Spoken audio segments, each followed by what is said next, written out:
అంశం మరొకసారి చెప్పండి. గర్భఫలం అనే బహుమానము దేవుడు నీకు ఇచ్చే గొప్ప వరం. గర్భఫలము అనే ఈ బహుమానం ఉంది కదా, దేవుడు మనకి అనుగ్రహిస్తున్న గొప్ప వరం అది. ఇదేంటండి అది గొప్ప వరం ఏముంది? చాలామందికి పుడుతున్నారు, అలాగనే మాకు పుట్టారు, మా తర్వాత తరాల వారికి పుట్టారు, అలాగే పూర్వకాలం నుంచి పుడుతూనే వచ్చారు. అందులో గొప్ప వరం ఏముంది అని ఒకవేళ నీకు ఆలోచన వస్తే, ఇది స్లోజ్ అయ్యి అని నీకు ఆలోచన వస్తే, గర్భఫలము విలువ తెలియాలి అని అంటే లేని వారిని అడిగితే ఆ విలువ తెలుస్తుంది. గర్భఫలం కొరకు తాహత పడుతున్నవారు, గర్భఫలాల కొరకు గర్భఫలం కొరకు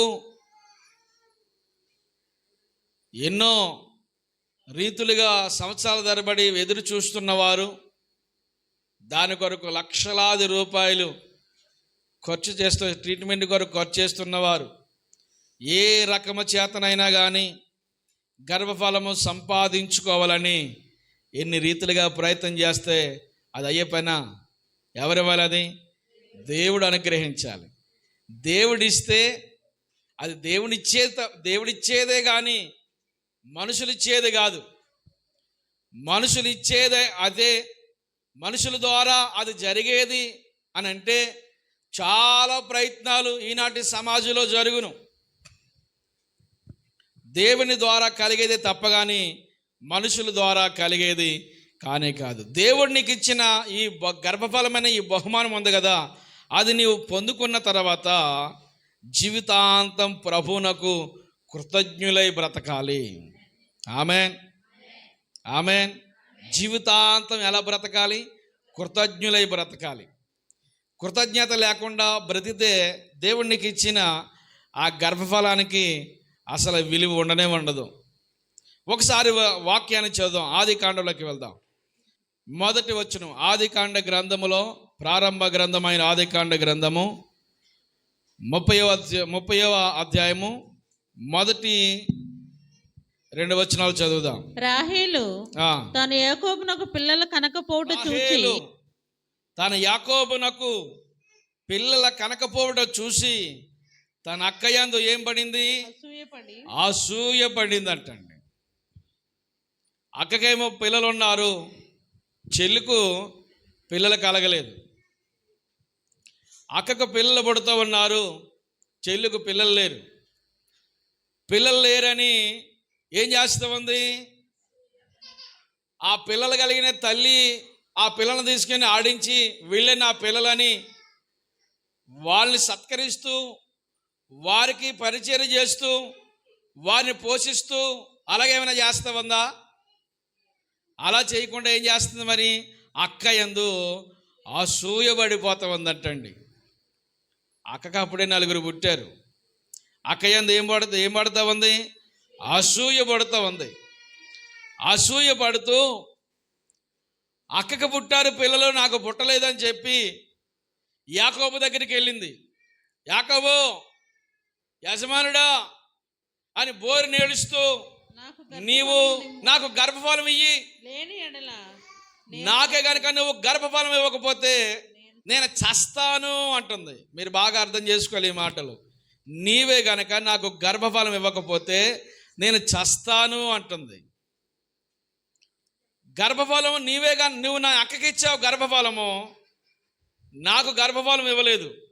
నాకు ఇవ్వలేదు కనుక నీవే కనుక నాకు గర్భఫలం ఇవ్వకపోతే నేను చస్తాను అని చెబుతూ ఉంది. అప్పుడు యాకోబు ఏ డిసిషన్ తీసుకోవాలి? ఏ విధమైన సమాధానం ఇవ్వాలి ఆమెకు? ఆయన అంటూ ఉన్నాడు, ఇదేటమ్మా నీకు గర్భఫలం ఇవ్వడానికి ఇవ్వకపోవడానికి నేనేమైనా దేవునికి ప్రతిగా ఉన్నానా? దేవునికి ఏమైనా ప్రతిగా ఉన్నానా? గర్భఫలం నేనివ్వడం ఏంటి?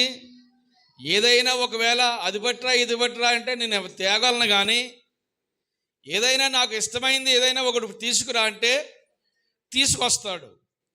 లేకపోతే విలువైన వస్తువులు ఏమైనా కావాలని యాకోబును ప్రాధేయపడితే అతనికి శక్తికి మించిందైనా కానీ రాహేల్ అంటే ప్రేమ గనక ఆ ప్రేమను ఆ విధంగా చూపించునేమో. కనుక ఈమె ఏం అడుగుతుందంటే గర్భఫలాన్ని అడుగుతుంది. నువ్వు నాకు గర్భఫలం ఇయ్యి, నాకు గర్భఫలం ఇయ్యి, లేకపోతే నేను చస్తాను అని ఒక రీతిలో చెప్పాలంటే యాకోబును బ్లాక్మెయిల్ చేస్తూ ఉందన్నమాట. అది దేవుడిచ్చేది తప్ప కానీ మనుషులు ఇచ్చేది ఎన్నటికీ కానే కాదు.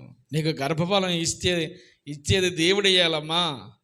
దేవుడిస్తే నీ జీవితంలో కార్యం జరుగుద్ది. కానీ దేవుడు నీకు గర్భఫలం తెరవాలి. కానీ ఒకవేళ నేను నీకు గర్భఫలం ఇవ్వడానికి ఈ రోజున భర్త భార్యల యొక్క వారు ప్రయత్నాల వల్ల, వారి ఆలోచన వల్ల జరిగేదేదైతే చాలామంది దాని కొరకు ఆలోచన చేద్దురు. దేవుని యొక్క అనుగ్రహం ఉంటే అది జరుగుద్ది. నీ మీద దేవుడు అనుగ్రహం ఉందగనికే దేవుడు నీకు సంతానం ఇచ్చాడు. ఇదే టైమా పెళ్ళి ఎన్నాళ్ళు అయింది, ఇంకా పిల్లలు కలగలేదు. వాళ్ళు చూడు పెళ్ళి అయిన సంవత్సరానికే, వీళ్ళు చూడండి పెళ్ళి అయిన సంవత్సరానికి. ఒకవేళ ఏమండి ఇది జరగలేదు అని చింతతో వారుండి దేవుని సమక్షంలో వారి ఆలోచనలో వారుండి వారు ప్రార్థనాపూర్వకంగా దేవుని సన్నిధిలో వారు కనిపెట్టి విధానం ఉంటుంది అనుకోండి. ఈ లోపల బయట నుంచి వచ్చే మాటలు చాలా అనేక మనుషులు గాయపరిచే మాటలు వస్తాయి.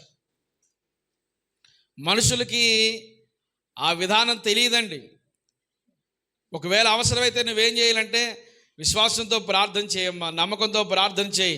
ఒకవేళ దేవుడు ఏదో కార్యం నీకు పట్ల దాచి ఉంచాడు అని ధైర్యం చెప్పి బలపరచవలసింది పోయి, విశ్వాసంలో వారిని పెంచవలసింది పోయి, ఇంకా నీకేమీ కాలేదేంటి, ఇంకా అలా జరగలేదేంటి, ఇంకా ఇలా జరగలేదేంటి అని అనేక రకాలుగా నిందించే సమాజం చాలామంది ఈనాటి సమాజంలో మనకు కనపడతారు.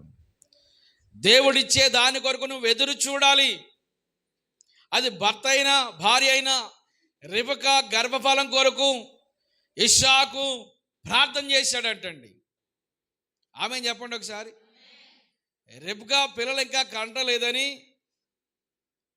ఏం చేశాడు? ఇస్సాకు ప్రార్థన చేశాడు రిబకా కొరకు. అలాగే భార్య కొరకు ప్రార్థన చేసే భర్తలు ఉంటారంటారా? తండ్రి ప్రభా నా భార్య గర్భం తెరివయ్యా. ఒకవేళ మేమేమైనా నీ పట్ల ఇంకా ఏమైనా మార్చుకోవాల్సిన విషయాలు ఏమైనా ఉన్నాయేమో, లేకపోతే మేమైనా సరి చేసుకోవాల్సిన విషయాలు ఏమైనా ఉన్నాయో అని దేవుని దగ్గర ఒప్పుకోగలగాలి. మన పొరపాట్లు మనం చేసిన చిన్న చిన్న వ్యసనాలు తప్పిదాలు ఒకవేళ ఏమైనా ఎవరికైనా ఒకవేళ మనము దేవుని సమక్షంలో బాధాకరంగా నిలుస్తున్నామేమో అని దేవుని సన్నిధిలో ప్రార్థించే అలాంటి మనస్తత్వాలు కలిగి ఉండాలి. ఇస్సాకు తన భార్య గురించి ప్రార్థన చేశాడు. ఇప్పుడు ఈ రాహేలుకు యాకోబు ఏమని సలహా ఇస్తున్నాడు? గర్భఫలం ఇవ్వాలంటే నువ్వు నన్ను బ్రతిమలాడుతావేటమ్మా, నన్నిమ్మని నన్ను బ్లాక్మెయిల్ చేస్తావేంటి? దేవుని అడుగు, దేవుడిచ్చేది అది. దేవుని సమక్షంలో దేవుని సన్నిధానంలో నువ్వు ప్రార్థన చేయి. దేవుడు నీ గర్భఫలం ఒకవేళ తెరవచ్చు. దేవునికి మహిమ కలుగును గాక. అందరు దేవుని స్తోత్రం చెబుదాం. 2వ వచనం చదవమ్మా. యాకోబు కోపము రాహేలు మీద రగులు కొనగా అతడు నేను నీకు గర్భఫలము ఇయ్యకపోయినా దేవునికి ప్రతిగా నేనేమైనా ఉన్నానా అని అంటున్నాడు. చూశారా? రాహేలు మీద యాకోబు కోపడ్డాడు. ఎప్పుడు ఏ విషయంలో కోపడ్డట్టు రాయలేదు. అనరాని మాట అంటూ ఉంది, అడగకూడదు అడుగుతూ ఉంది. ఇక ఏం చేయాలి మరి? రాహేలు మీద ఎన్నడూ కోపపడినవాడు, ఎప్పుడు ప్రేమించే వ్యక్తి ఏం చేస్తూ ఉన్నాడు? ఈసారి ఏం చేస్తూ ఉన్నాడు? కోపపడుతూ ఉన్నాడు. కోపపడి రాహేలు మీద యాకోబు కోపపడి, నేనేమైనా దేవునికి ప్రతిగా ఉన్నానా? నీకు గర్భఫలం ఇవ్వడానికి, ఇయ్యకపోవడానికి? అది నేను ఇచ్చేది ఏమైనా అంటే ఇప్పుడు వరకు ఎందుకు, ఎప్పుడో నీకు ఇచ్చేద్దు నువ్వు, కానీ దేవుడు ఇవ్వాలి. స్తోత్రం కలిగిన గాక. అందరు దేవుని స్తోత్రం చెబుదాం. ఎవరు ఇవ్వాలి? అది దేవుడు మాత్రమే ఇచ్చేది. మొట్టమొదటి విషయం నేను చెబుతున్నా చూడండి. గర్భఫలము అనేది దేవుడు మాత్రమే ఇచ్చేది. గర్భఫలం అనేది దేవుడు మాత్రమే ఇచ్చేది. ఎవరిస్తారని? మనుషులు ఇస్తారా? మనుషులు ఎవరైనా ఇవ్వగలరా? ఎక్కడికో వెళ్తే ఏదో జరుగుద్దంట, లేకపోతే ఎక్కడికో వెళ్తే ఇంకోటి జరుగుద్దంట. ఈ విధమైన ప్రయత్నాలు చేయండి, అవి చేయండి, ఇవి చేయండి. ఎన్ని ప్రయత్నాలు ఈ రోజున మనిషి గర్భఫలం కొరకు విధమైన ప్రయత్నాలు చేస్తున్నారు. దేవుడి మీద పరిపూర్ణమైన విశ్వాసం కలిగి ఉండాలి. కీర్తనల గ్రంథంలో 127వ కీర్తన 3వ వచనంలో చదివితే అక్కడ ఒక మంచి మాట అక్కడ రాయబడి ఉంది. ఆ మాట చదవండి ఒకసారి. కుమారులు యెహోవాను గురించు స్వాస్థ్యము గర్భఫలము ఆయన ఇచ్చు బహుమానమే. కుమారులు యెహోవా అనుగ్రహించు స్వాస్థ్యము గర్భఫలము ఆయన ఇచ్చు బహుమానము. గర్భఫలము ఆయన ఇచ్చు బహుమానము. అందరూ చెప్పండి, నాకు కూడా రావాలి. అందరూ చెప్పండి. ఆయన ఇచ్చు బహుమానం. బహుమానం బహుమానం అది ఆడ మగ కాదు. ఆడైనా మగ అయినా బహుమానమే. ఆడబిడ్డ అయినా మగబిడ్డ అయినా దేవుడు అనుగ్రహించిన బహుమానమే. ఆ బహుమానాన్ని దేవుడు మనకు అనుగ్రహించాడు గనుక ఇది దేవుని బహుమానము. ఎప్పుడు చూసినా నీ బిడ్డలను ఎప్పుడు చూసినా, దేవా ఈ బహుమానాన్ని నీవు నన్ను ప్రేమించి నాకు ఇచ్చావా, నీవే గనక ఈ బహుమానం ఇవ్వకపోతే నాకు లేకపోవును. చాలామందికి లేరు కదా మరి, అవునా? మాట్లాడరే? చాలామందికి లేరు కదా, నీకు ఉన్నారు కదా. ఉన్నప్పుడు ఈ బహుమానం ఎవరిచ్చారు? దేవుడు అనుగ్రహించారు. ప్రభువా ఈ బహుమానం నీవిచ్చావయ్యా, నీవిచ్చిన బహుమానం ఇదని దేవుని పట్ల మనం కృతజ్ఞత భావం కలిగి ఉండాలి. నేను సంపాదించుకున్నాను, నా కష్టార్జితము, లేక నేను పోషించాను, నేను పెంచాను, ఇది నా స్వాస్థ్యం అన్నట్లుగా మనం వ్యవహరించకూడదు. బిడ్డల మీద మనం ఆధిపత్యాన్ని సలహించడానికి కాదు. దేవుని బహుమానం అది. దేవుడు నీకు ఇచ్చాడు కనుక ఆ బహుమానము దేవుని పట్ల కృతజ్ఞత కలిగి ఈ బహుమానాన్ని దేవునికి అప్పగించాలి మనము. ఆమె చెప్పరు ఇలాంటప్పుడు. ఇవ్వండి, ఏదైనా దేవుడు ఇచ్చి ఇంకా ఇచ్చిందల్లా నీ కొరకే కాదు, ఇచ్చింది దేవుని కొరకు మనము ఇవ్వగలగాలి. దేవుని కొరకు వారిని సమర్పణ చేయాలి. దేవునికి చెప్పాలి, నాయనా బాబు నీవు నాకు ఇచ్చిన దేవుడు, నువ్వు నాకు ఇచ్చిన బహుమానం రా తల్లి, నువ్వు నాకు ఇచ్చిన బహుమానం, నువ్వు మీ అమ్మకే దేవుడిచ్చిన బహుమానం. ఒక ఆమె ఒక కుమార్తె అంటుంది, నేను నీకు కూతురుగా పుట్టడం నీ అదృష్టం. అమ్మాయి, నేను నీకు కొడుకుగా పుట్టడం నీ జన్మధన్యం అయిపోయిందా అంటున్నాడు. ఏమండి, కొడుకుగా పుట్టడం ఈయన డిసైడ్ అయిపోయాడట. ఏమండి, మనం డిసైడ్ చేసేసుకుంటే మనకు అనుకుంటే కలిగేసింది కాదు. దేవుడు అనుగ్రహం మన మీద ఉంది కనుక మనకి సంతానం ఇచ్చాడు. దేవుని స్తోత్రం కనుక మాకు 2 బిడ్డలను ఇచ్చాడు దేవుడు. కుమారుని ఇచ్చాడు, కుమార్తెనిచ్చాడు. దేవుడిచ్చిన బహుమానాలు అయ్యి. ఎప్పుడు చెబుతాం, మీరు మాకు దేవుడిచ్చిన బహుమానాలు. మీరు దేవుని కొరకు బ్రతకాలి, దేవుని సేవ చేయాలి. మీరు పెరిగి పెద్దోళ్ళై గొప్పోళ్ళై ఏదోదో సంపాదించుకుని మమ్మల్ని గొప్పవాళ్ళేం మీరే చేయవసరం లేదు. దేవునికి మంచి పేరు తీసుకురండి అని బిడ్డలకి తరచూ ఎప్పుడు కూడా ఇవే మాటలు చెబుతాం. దేవుడు మీరు మాకు ఇచ్చిన బహుమానం, మిమ్మల్ని దేవునికి సమర్పించాం, దేవుని పరిచర్య చేయాలి, మీరు దేవునికి మంచి పేరు తేవాలి, సమాజంలో దేవుని బిడ్డలుగా బ్రతకాలి. మనం ఎప్పుడైతే ఈ విధమైన సమర్పణ కలిగి ఉంటామో సాతాను ప్లాన్లో సాతానుడు ఉంటాడండి. అవునా కదా? ఉంటాడు. సాతాను చాలా శతవిధాలుగా ప్రయత్నం చేస్తాడు. ఎన్ని ప్రయత్నాలు చేసినా దేవుడు సమక్షంలో దేవుడు నడిపిస్తాడు. దేవునికి మహిమ కలుగునుగాక. అందరు దేవుని స్తోత్రం చెబుతాం. దేవునికి మనం అప్పగించేసుకోగలగాలి. ఏమంటే ఆ బహుమానాలు ప్రతిరోజు వారికి జ్ఞాపకం చేస్తూ ఉండాలి.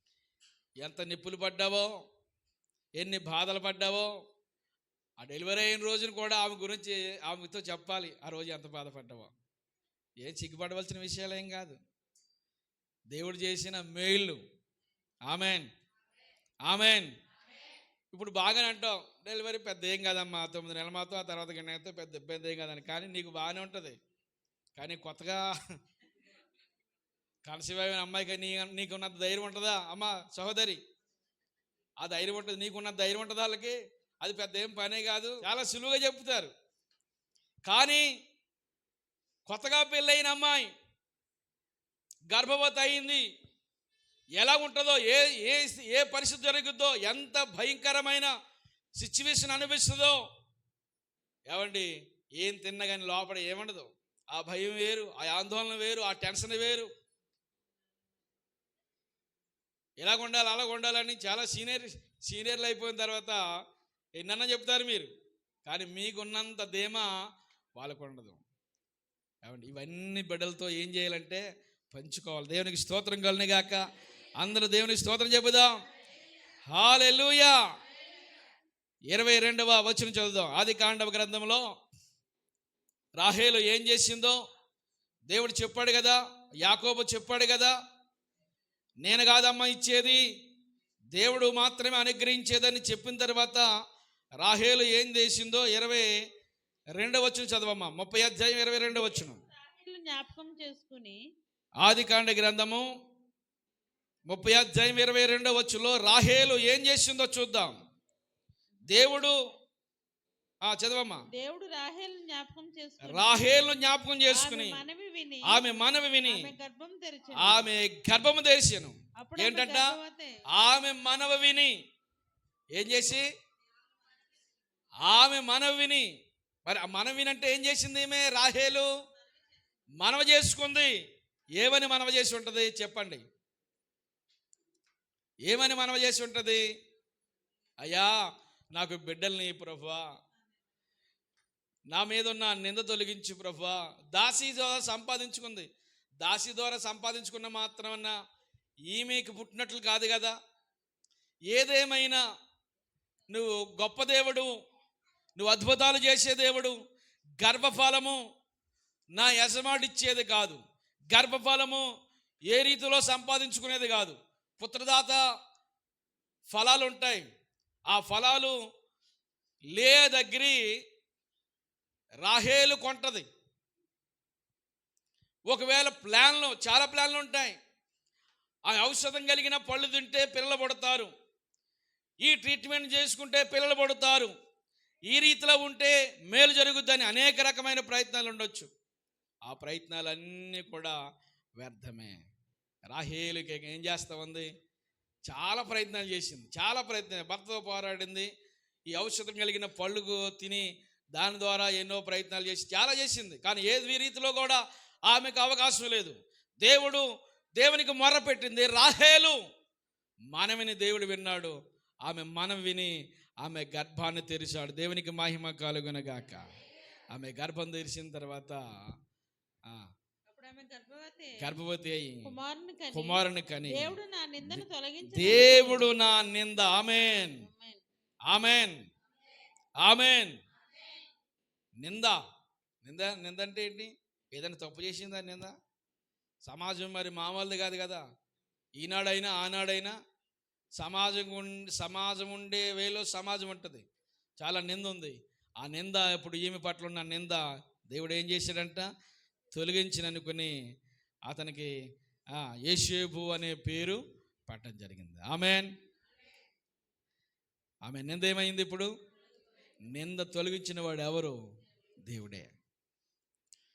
నువ్వే రోజునైనా నాకు గర్భఫలం నువ్వు ప్రార్థన చేసేవా? ఏమ్మా, గర్భఫలం కొరకు ప్రార్థన చేసావా? నువ్వు చేసావా? నువ్వు చేసి ఉండవు, నాకు తెలుసు. చేసి ఉండవు, నాకు తెలుసు. చేయకుండానే ఇచ్చేసాడు దేవుడు నీకు. ఆమేన్. ఎవరో కొంచెం అడప అక్కడక్కడ చేసి ఉండొచ్చు, కానీ పెళ్లి చేశారు కదా ఇంకెదలో పుడేస్తారని ధీమా, అదో రకమైన ధీమా. ఏమండి, ఆనాడు భక్తులు చాలా ప్రార్థనలు చేశారండి. దేవుని స్తోత్రం కలిగాక. ప్రార్థన చేయకుండానే ఇచ్చాడంటే మరి మనం ఎంత ధన్యులం అండి. అందరూ స్తోత్రం చెప్పండి. ఈ బిడ్డ మగబిడ్డ కావాలని ప్రార్థన చేశాం సమీరా, కానీ దేవుడు ఆడబిడ్డగా చేశాడు. ఆడబిడ్డగా చేసినా కానీ మా మామయ్య గారికి ఉన్న నడక, ఆయనకున్న చురుకుతనం, ఆయన అలాగైతే కోపపడతాడు, అలా కోపపడ్డం, అవన్నీ ఉన్నాయి ఆమె దగ్గర. స్తోత్రం కలిగిన గాక. అందరూ స్తోత్రం చెప్పండి. హల్లెలూయా. కనుక దేవుడు మన ఆశను తీరుస్తాడా తీర్చడా? లేకపోతే లోకానుసారమైన వ్యసనాలతో బ్రతకమని కాదు దేవుడు నీకు ఈ జన్మనిస్తా. మీరు దేవుని బిడ్డలు, మీరు అందరూని దేవుని నామము మన ద్వారా అనుజనుల మధ్యలో దూషించబడకూడదు. స్తోత్రం కలిగిన గాక. మీరు దేవుని బిడ్డలా కాదు చెప్పండి రా. దేవుని బిడ్డ డౌట్గా ఉందా? దేవుని బిడ్డలేనా మీరు? దేవుని బిడ్డలు మీరు. స్తోత్రం కలిగిన గాక. ఈ బిడ్డలను ఏం చేయాలి? బాబు గోళీలు ఆడకండి అయ్యా, లేకపోతే ఆ గూటి బిల్లు ఆడకండి అయ్యా, లోక సంబంధమైన అన్నీ మీరు వండకండి. దైవికంగా ఉండాలి, దైవికమైన లక్షణాలు నేర్పాలి. ప్రతిరోజు ఈ బహుమానాల చేత ఏం చేయాలి తెలుసా? బుక్ చదువుకో, లైవ్ చూసుకో, ఏ చూసుకో కాదు, బైబిల్ చదువు అని బైబిల్ నేర్పించాలి వాళ్ళకి. బహుమానాలను ఏం చేయాలి?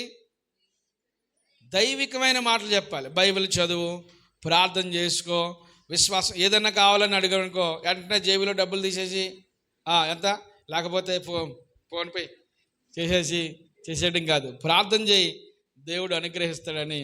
వెంటనే ఇవ్వకూడదంటే నమ్మా, నీ బిడ్డకి ఏదైనా అడిగాడనుకో వెంటనే ఇవ్వకు, ప్రార్థన చేసుకో బాబు, దేవుడు ఎప్పుడైనా ఇస్తాడు. నీ దగ్గర ఉన్నా కానీ ఏం చేయాలి తెలుసా? ఇవ్వకూడదు, ప్రార్థన చేయండి. దేవుడు నాకు అనుగ్రహిస్తే ఖచ్చితంగా ఇస్తాను, దేవుడు ఏదో ద్వారం తెరుస్తాడని చెప్పాలి. ఉన్నాయంటనే చేయకూడదు. పిల్లలకు కూడా మనం ప్రార్థన చేసుకున్నాం. ప్రతిదీ కూడా మన బిడ్డలకి ఆ విధమైన వెంటనే మీ ఇంత కావాలంటే ఎంత బాబు అంతా సర్లే రేపు ఫోన్పే చేసేస్తానులే కాదు. నేను కూడా అది చెప్తాను, బాబు ప్రార్థన చేయి, దేవుడు ఏదైనా ద్వారం తెరిచేలాగా. వెంటనే అప్పుడు దేవుడు సహాయం చేస్తే కార్యం జరుగుద్ది అని మనం మప్పాలి. స్తోత్రం కలిగిన గాక. అందరూ స్తోత్రం చెప్పండి. మనకిచ్చిన బహుమానాలు ఊరు మీద తిరగడానికి కాదు,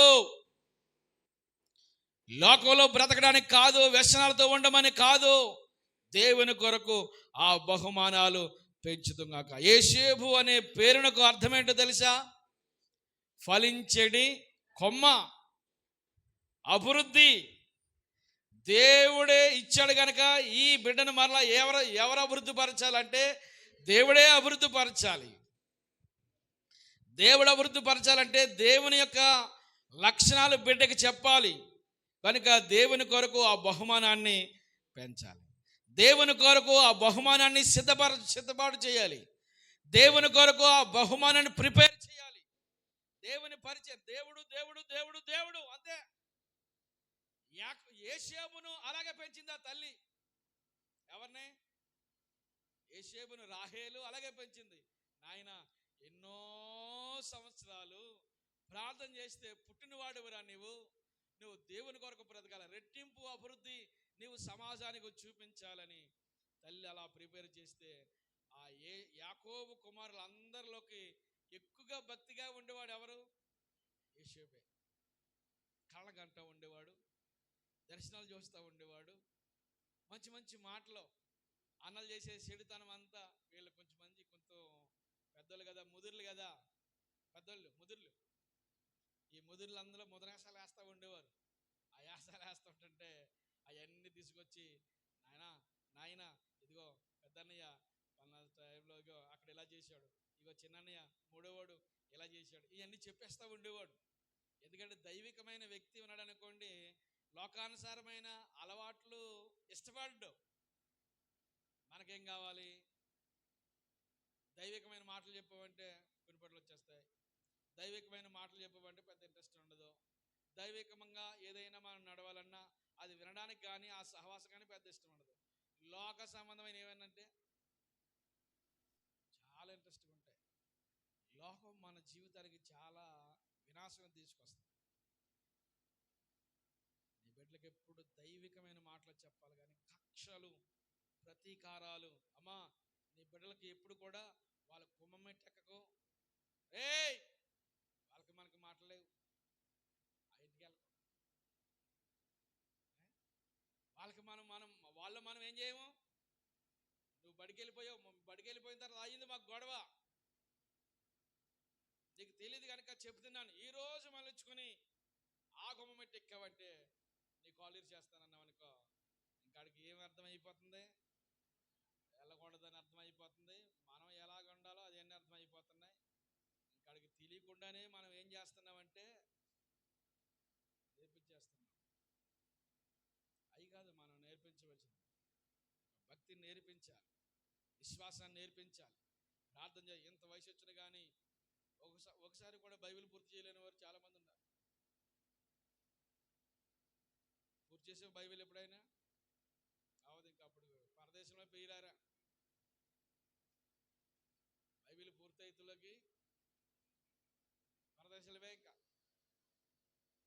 ప్రతిరోజు దేంతో ప్రారంభించాలి? అదే మన పని. వేరే వేరే వేరే విషయాల్లో ఉండిపోవడం కాదు. దేవుడిచ్చిన బహుమానం ఏం చేయగలగాలి? దేవుని కొరకు మనము పెంచుతుముగాక. మన బిడ్డల సమాజంలో ఒక అభివృద్ధిగా ఉండాలి. శ్రేష్టకరమైన ఫలించేది కొమ్మ, అభివృద్ధి పచ్చగా ఉండాలి. అనేకులు మన బిడ్డలు సమాజాన్ని ఒక ఏలేవారిగా, మన బిడ్డలను ఫాలో అయ్యేవారుగా అలా పెంచగలగాలండి. ఒక ఏకదృష్టి, ఒక దూరదృష్టి వారి మీద ఉండాలి. ఒక దూరదృష్టితో పెంచి వారిని సమాజంలో అలాంటి ప్రయోజకులుగా నా బిడ్డలు ఉండాలి అని ఒక ఏకాగ్రతతో వారిని నడిపించగలగాలి. నువ్వేమిచ్చినా, డబ్బులు ఇచ్చినావా, లేకపోతే ఆస్తులు ఇచ్చినావా, లేకపోతే ఏ విధమైన ఫాల్సీలు వారి పేరున చేయించావా, లేకపోతే బంగారం దాచావా, ఇదిగోరా బాబా ఇది నీ కొరకు దాచండిరా, ఇది నువ్వు తీసుకురా బాబా చిన్నడా అని అలాంటివి అన్నీ చెప్తావు. ఇచ్చిన తర్వాత అన్నీ పాడు చేసుకుని లేనిపోయిన వ్యసనాన్ని తెచ్చుకుంటాడు. ఏమి ఇవ్వాలి? భక్తి ఇవ్వాలి. భక్తి ఇస్తే ఏం చేస్తా? ఆ భక్తి వాడు ఎడారిలో వెళ్ళిపోయిన కానీ ఆ భక్తి ద్వారా వాడు జీవించేస్తాడు, కాపాడుపడిపోతాడు. దేవునికి మహిమ కలుగునే గాక. యోసేపు బాల్యం నుండి భక్తి నేర్చుకున్నాడు. ఎక్కడో వెళ్ళిపోయాడు ఐగుప్తు దేశంలో. ఐగుప్తు దేశంలో ఉన్న అదే పవిత్రత, ఐగుప్తు దేశంలో ఉన్న అదే విశ్వాస జీవితం, అదే నడవడిక, స్తోత్రం కలిగిన గాక. చాలా ఉన్నతమైన భక్తిపరుడిగా జీవించాడు. చక్కటి ఆశీర్వాదాలతో యోసేపు నింపబడ్డాడు. ఆ తర్వాత ఆ దేశానికే రాజు అయిపోయాడు. స్తోత్రం కలిగిన గాక. యోసేపు ఎక్కడుంటే అక్కడ అభివృద్ధి. యోసేపు ఏమండి ఐగుప్తు దేశానికి అంతటికి అన్నం పెట్టేవాడిగా అయిపోయాడు. నువ్వు అనేకులకు ఆహారం పెట్టి ఎప్పుడు నీ చెయ్య ఎలా ఉండాలి తెలుసా? ఇలా ఉండాలి. ఆమేన్. ఎవరైనా ఏదైనా అడిగితే లేదమ్మా లేదమ్మా లేదమ్మా వారాలు అయిపోయిందమ్మా ఈ మాటలు మాట్లాడుకో. మనకున్న దాంట్లోనే ఇంకా ఈ అడిగే బ్యాచ్ ఉంటుంది కదా, ఇంకెప్పుడు కూడా ఏదో ఒకటి ఎవరో ఒకరు ఇవ్వాలని చూస్తారు. ఇక జీవితాంతకాలం ఏంటికి వెళ్ళి జీవితం అడుక్కోవడమే. అలా మాట్లాడదాం. ఇచ్చే వ్యక్తిగా ఉండాలా, అడుక్కునే వ్యక్తిగా ఉండాలా? ఇచ్చేవాడు ఎంత రాయల్టీ కొట్టాడు. ఆమేన్. అడిగే వ్యక్తి ఇచ్చేవాడు చాలా హుందాగా ఉంటాడు. ఆ హుందాతనం కలిగి ఉండాలి మనం. స్తోత్రం కలిగిన గాక. అందరూ స్తోత్రం చెప్పండి. నా బిడ్డలు ఎప్పుడూ అభివృద్ధిగా ఉండాలి, శ్రేష్టకరమైన వారిగా ఉండాలి, దీవెనకరంగా ఉండాలి, సమాజంలో ఒక గొప్పవారుగా ఉండాలి. ఈ విధమైన కాన్సెప్ట్ కలిగి దేవుని బహుమానాలు దేవుని కొరకు పెంచుతూ వారిని ప్రభు చిత్తాన్ని గుర్తు చేస్తూ దేవుళ్ళో వారిని ఎదిగేలాగా మనం నడిపించగలగాలి. సార్లు అడిగితే ఇస్తాడు, కొన్నిసార్లు అడగకపోయినా కానీ నీ ఆశను తీరుస్తాడు. అడగకపోయినా అక్కర్లు తీర్చేవాడు మీ పరలోకపు తండ్రి మీకంటే చాలా శ్రేష్టమైన వాడు. పరలోకపు తండ్రి మన తండ్రుల కంటే శ్రేష్టమైన వాడు. శ్రేష్టమైన దేవుడు శ్రేష్టకరమైన ఈవులను అనుగ్రహిస్తాడు మనకి. దేవునికి మహిమ కలుగునుగాక. దేవుడిచ్చిన బహుమానం ఇప్పుడు రాహేలు పొందుకుందా బహుమానం. ఆమె నిందను తొలగించాడా? నిందను తొలగించాడు. ఇప్పుడు ఆమె ఒక కుమారుని కనుకుంది. ఆ కుమారుడికి యోసేపు అనే పేరు పెట్ట జరిగింది. ఇచ్చిన తర్వాత రెండవదిగా ఏంటంటే నెక్స్ట్ పాయింట్లో రెండవదిగా ఇచ్చిన బహుమానము దేవుని కొరకు మాత్రమే పెంచాలి. ఆమె చెప్పండి. ఎవరి కొరకు పెంచాలమ్మా? బిడ్డలనిచ్చాడు సంకలు కొట్టుకోవటం కాదు. బాబు దేవుని వరవరా నువ్వు, దేవుడు అనుగ్రహిస్తే పుట్టిన వ్యక్తివి, మాకు వృద్ధాప్యలో పుట్టిన వ్యక్తివి నువ్వు, నేను దేవుని కొరకు నాజీరి చేశాం, నువ్వు సమర్పించబడిన వ్యక్తివి, నీ జుట్టు మీద మంగళకీర్తి వేయొద్దని ప్రభు చెప్పాడు, వేయలేదు, నువ్వు దేవుని కొరకే బ్రతకాలి నాయన, ఆ ఫిలిష్తీయులతో కానీ అన్యులతో కానీ సహవాసం చేయకూడదు. ఎప్పుడు తల్లి ఏం చేస్తూ ఉండేది? చెప్తా ఉండేది. స్తోత్రం కలిగిన గాక. ఆ దేవుని చిత్తాన్ని, సంసోను పట్ల దేవుని చిత్తాన్ని జ్ఞాపకం చేస్తూ ఉండేది. మనము అలా దేవుని యొక్క చిత్తాన్ని జ్ఞాపకం చేసే వ్యక్తులుగా మార్చబడదుగాక. ఆంధ్రామే చెబుదాం. ఇక చివరిగా చూస్తే ఒక క్రమశిక్షణతో కూడిన జీవితాన్ని బిడ్డలకు నేర్పించారు. హలో, ఏ జీవితం? క్రమశిక్షణతో కూడిన జీవితం. ఒక క్రమశిక్షణ ఉండాలి. ఏదైనా చేయనుకో ఎలా చేయను, బిడ్డలు ఎంత పొగరమొత్తానుగా మాట్లాడుతున్నారండి. వెంటనే ఏం చేయాలండి? మా కుర్రాడు మమ్మల్ని ఎదిరించేస్తాడు, మాకు పట్టేస్తాను. నువ్వెందుకు మరి? మా కుర్రాడు, మా బిడ్డలో మమ్మల్ని ఏం చేస్తారు? మా మాట అసలు ఏంటో. నీ మాట వినపోతే, ఈ ప్రపంచంలో తల్లిదండ్రుల మాట వినపోతే ఎవడ మాట వింటాడు? ఏమండి చూడండి, తల్లి తండ్రి బిడ్డలకి హీరో. తండ్రి ఎవరో? కుమారుడికి హీరో, అంతేనా? తల్లిదండ్రులు బిడ్డలకి ఏంటి? హీరోలే. ఇప్పుడు ఏదైనా సమస్య వచ్చింది అట్నే చెప్తాడు, రే ఉండు మా నాన్నతో చెప్తాను అంటాడు, అంతే కదా? వాళ్ళ నాన్న ఎవరాడికి? హీరో కాబట్టి. వాళ్ళ నాన్న ఒకవేళ అతని దృష్టిలో, అతనికి మట్టుకు ఎలాగొన్నా కుమారుడి దృష్టిలో మాత్రం హీరోయే. ఏదైనా వారికి ఎవరు కనిపిస్తారు? వెంటనే మా అమ్మతో చెప్తాను, లేకపోతే మా నాన్నతో చెప్తాను అంటాడు. రే మీ నాన్నే మా నాన్న మీదకి రమ్మని చూద్దాం. ఏంటే వాళ్ళ నాన్న దెబ్బలాగా కొట్టగడి తెలుసు. మీ నాన్నే మా నాన్న మీదకి రమ్మని చూద్దాం. మా నాన్న మీ నాన్న వచ్చినా కానీ మా నాన్న ఏం చేయలేరు రోయ్. ఇలాంటి పదాలు బిడ్డల్లో ఉంటాయి కదా. పిల్లల ధైర్యం అంతా వాళ్ళే. మరి ఇలాంటి నిన్ను ఫాలో అవుతున్న నీ బిడ్డలకు ఏమి నేర్పించాలి? ఒక నీతి మార్గాన్ని, ఒక క్రమశిక్షణతో కూడిన మార్గాన్ని. రే కొబ్బరికాయ అవతల దొడ్లో పడి తెచ్చేరా, వాళ్ళు ఎవరు లేరురా, తెచ్చేయి దింపేసావు, గోడ దింపేసావు, తెచ్చేసాడు. ఎవరిని చూసి లేదా, ఎవరు చూడలేదు. వాడికి ఒకటి అర్థమైపోయింది, ఏం తెచ్చేసినా పర్వాలేదు అని. మీ అమ్మేమందో అర్థమైపోతుంది. ఏమి నేర్పిస్తున్నావు నువ్వు? దొంగతనం. అమ్మా అది ఈరోజు బలపం తెచ్చేసారంటే, నా బాబే, నా కొడుకే, నా ముద్దులు కొండే, రూపాయి ఖర్చు లేకుండా చేసావు. బలపం కాడి నుంచి గుణపం దాకా వెళ్ళిపోయాడు. ఒక కుమారుడు దొంగ జైలుకి వెళ్ళి మరణశిక్ష పడితే చివరి కోరిక ఏం కావాలని కంటే, నాకు ఏ ఆశలు లేవండి, మా అమ్మని ఒక్కసారి చూసి మాట్లాడి ఆ తర్వాత మీ ఇష్టం వచ్చిన పని చేసుకోవచ్చు అన్నాడంట. తల్లి అంటే ఎంత ప్రేమిడికి,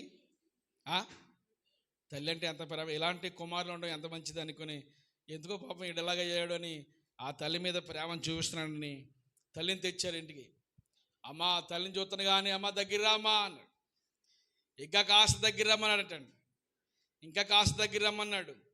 నీ చెవిలో ఒకటి చెప్పాలి, చెవి దగ్గరికి పెట్టంటే ఇది ఉంటుంది కదా, మెస్ ఉంటుంది కదా, కట్టకట్టలు ఉంటాయి కదా, దానికి లోపలికి ఇలాగ చెవి తిరుపుంది. చెవిలో మాట చెప్తాను, ఎందుకమ్మా నన్ను ఇలా తయారు చేసి ఒక దొంగోడిగా చేసి లాస్ట్కి ఈ మరణాంతకరమైన శిక్ష పడేలా చేసామని చెప్పి ఆ చెవు టకాలమని కొరికాచాడు. వదిలి తెలియదట్టండి. బాబాయ్ గిలగిలగిల ఆడిపోయినా కానీ చెవు వదలకుండా మొత్తానికి ఆ చెవు మొక్క కొరికేసి ఆతలు పాడేసాడండి. అది కసి అంతా ఎవరి ముందు ఉండిపోయింది? చిన్నప్పటి నుంచి వాడు అలా తయారవడానికి తల్లే కారణం. నీ బిడ్డలకు ఏమి నేర్పాలి తెలుసా? ఒక భయభక్తులతో కూడిన జీవితం, క్రమశిక్షణతో కూడిన. అందుకని బాలుడు నడవవలసిన త్రోవలో వాడికి నేర్పము, పెద్దవాడైపోయిన తర్వాత దాని తెలుపు. బాల్యం నుండే నువ్వు ఇలా గోళీలు, గూటి బిళ్ళ ఆడడం, లేకపోతే ఇవన్నీ నేర్పిస్తూ ఉంటుంటే వాళ్ళు కనీసం రేపటి నుంచి ఏం చేయాలంటమ్మా, మీ పిల్లలు ఎవరైతే గోళీలు ఆడుతున్నారో రేపటి నుంచి అవి వారి దగ్గర కనపడకూడదు. అర్థమవుతుందా? వాళ్ళు మా వాడు గోళీలు ఆడినా కానీ పెద్ద ఇబ్బందిగా ఏముండండి అనుకో. ఇలాంటి కహానీలు చెప్పకండి. ఏమండి, అది చాలా ప్రమాదకరమైనది. ఒక క్రమశిక్షణ తప్పించేస్తున్నాయి. ప్రార్థనలో కూడా వెళ్ళి మీ బిడ్డలు ఎక్కడ ఉంటున్నారు చూడండి, ఎక్కడో ఉంటున్నారు.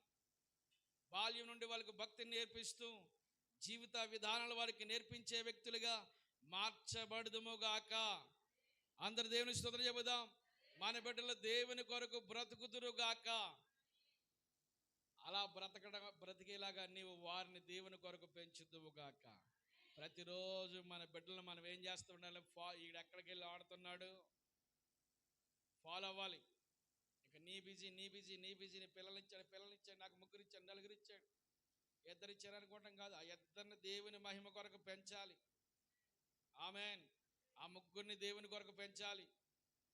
వారందరినీ మనకిచ్చిన బిడ్డలను దేవుని యొక్క మహిమ కొరకు ప్రతిరోజు పిల్లల్ని మనం ఏం చేయాలంటే ఫాలో అవ్వాలి. మీ పిల్లలకి ఒక్కొక్క సెల్ ఫోను. ఏం చేస్తున్నారు ఆ సెల్ ఫోన్తో? ఏం చూస్తున్నారు ఆ సెల్ ఫోన్లో? ఏ మెసేజ్లు పంపుతున్నారు? ప్రతిరోజు చెక్ చేసుకుంటారు సెల్ ఫోన్ని. ఆమేన్. 4G లేదు, ఇప్పుడు 5G. నెట్ స్లో అవ్వకూడదట. ఏమంటే అన్ని జీలు పెరిగితే వెళ్ళిపోతున్నాయి, డేటా పెరిగిపోతున్నాయి. 1.5 GB సరిపోతలేదు డేటా, ఇప్పుడు 2 GB. అంతేనమ్మా? ఎంతున్నావు నెలకు బ్యాలెన్స్ జీబీ?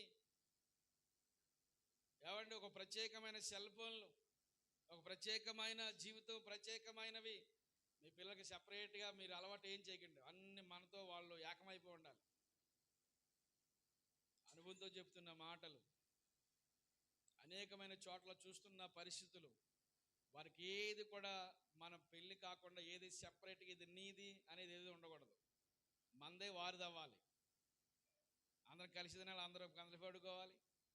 అందరూ మనం వేరువేరుగా జీవితాలుగా వారికి అలవాటు చేయకూడదు. మానసిక ఒత్తిడిలోకి వెళ్ళిపోతారు, ప్రత్యేకమైన ఆలోచనలోకి వెళ్ళిపోతారు. దేవుని క్రమశిక్షలో వారిని పెంచుతుముగాక. దేవుని సమక్షంలో ఆ బిడ్డలను దేవుని యొక్క బహుమానం కొరకు పెంచాలి. దేవుని యొక్క సన్నిధానంలో వారి జీవితాలు ఏ విధమైన ఆశీర్వాదకరంగా ఉండాలని దేవుడు ఆశపడుతున్నాడు. కనుక మనం ఏం చేయాలి? ఒక క్రమశిక్షణతో కూడిన జీవితాన్ని వారికి నేర్పించాలి. అందుకని బాలుడు నడవలసిన త్రోవను నేర్పుము. నేర్పుము అంటే ఏంటి? చెప్పాలంటే అది నీకు వచ్చి ఉండాలి. నేను బైక్ నేర్పుతున్నాను అనుకో, నాకు రాందే బైక్ నేను నేర్పను. నాకు కారు రాదు మొన్నటి వరకు. కారు రానప్పుడు నేను ఎవరికి నేర్పగలను? ఇప్పుడు కారు ఎవరికైనా నేర్పమంటే కాస్త మొలికూలు వచ్చి కనుక నాకు నేర్పునైనా చాలా చక్కగా నేర్పాడు. ఆ నేర్చుకున్న దాన్ని నేనేం చేస్తాను, చేయగలను. ఇప్పుడు వేరే వారికి నేర్పించగలను. నువ్వు నేర్పాలంటే నీకేం చేయాలి? చదువుకోమని చెప్పాను. మా పిల్లలు చదువుతలేదంటే నువ్వు బైబిల్ చదువుతూ ఉండాలి అప్పుడప్పుడు. మన బిడ్డలకు ఎప్పుడు చెప్పేవారుగానే కాకుండా నేర్పేవారుగా ఉందుముగాక. చావు చావు చావు అని గుద్దేస్తున్నారు. గుద్దేయడం కాదు, బడికి వెళ్ళకపోతే చెప్పాలి, బడికి వెళ్ళకపోతే కొట్టేయడం కాదు, చాలా ప్రేమతో చెప్పాలి. స్తోత్రం కలిగాక చెప్పాలి, ప్రేమతో. నీకేమో 30 సంవత్సరాలు ఉన్నాయి, వాడికేమో 5-6 సంవత్సరాలు ఉన్నాయి. నేను బాగుపడమని చెప్తుంటే బాగుపడతలేదు వీడు, అలాగని చెప్తే ఆడికేం తెలుస్తుంది? తెలియదు కదా. చెప్పాలి, ప్రతిదీ నేర్పాలి. కొట్టేయడం కాదు, క్రమశిక్షణ అంటే కొట్టడం కాదు, నేర్పడం. ఆ త్రోవను చెప్పడం, ఆ త్రోవలో దేవుని ఉద్దేశాలు ఏవైతే ఉన్నాయో, మన బిడ్డల పక్షంగా దేవుని ప్రణాళిక ఏంటో, దేవుడు ఎందుకు పుట్టించాడు, ఎందుకు అతని జీవితం ఏంటో, ఇవన్నీ చెప్పి దేవుని యొక్క మహిమ కొరకు వారిని పెంచుతుముగాక. ఈ బిడ్డలు ఎవరి కొరకు పెంచాలి? మనము. నువ్వెవరి కొరకు? ఎవరి కొరకు? దేవుని కొరకు. నేను బాగా ఇది చేసి అది చేసి దేనికో ఉపయోగపడతాననే ఆలోచనలు కాదు, దేవునికి ఉపయోగపడాలి. ఆమేన్. అందరూ స్తోత్రం చెప్పండి.